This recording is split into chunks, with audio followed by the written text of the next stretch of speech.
When you saw an internal affairs police podcast, what was like your first thoughts, just out of curiosity? Well, it's good. I mean, it's really exposing a lot of issues that we have with the system.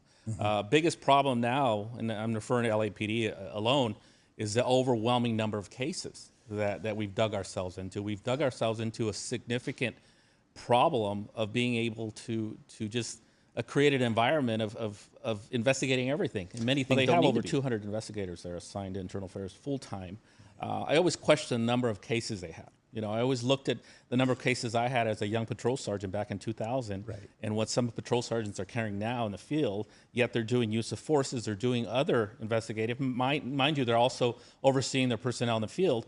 And then you had internal affairs investigators, that's all they did. Yet they only carried, you know, some of them only carried 8 to 10 cases if they were, you know, at the max. So I think what we're looking at is a situation where the departments dug themselves so deep in a hole because we investigate everything. And here's an example. During COVID, we used to argue the point of why are we initiating personnel complaints for mass complaints? Think about the number of complaints that generated for the department, for field supervisors, for many to have to investigate unnecessarily. If you went to an outside agency surrounding LAPD, they weren't taking personnel complaints on masks. No, they weren't. We were drilling ourselves into a cave so deep that we dug ourselves to a point where our investigators had no time to conduct thorough investigations on real cases that they had to investigate because they were so overwhelmed with cases.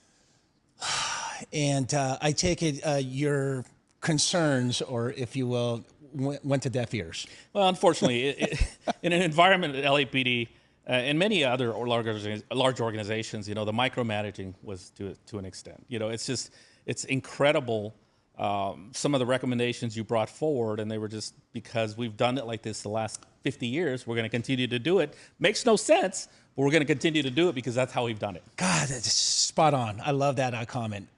That's the way we always did things. So you know what? We'll just continue to do them. Yeah, bury ourselves in a hole.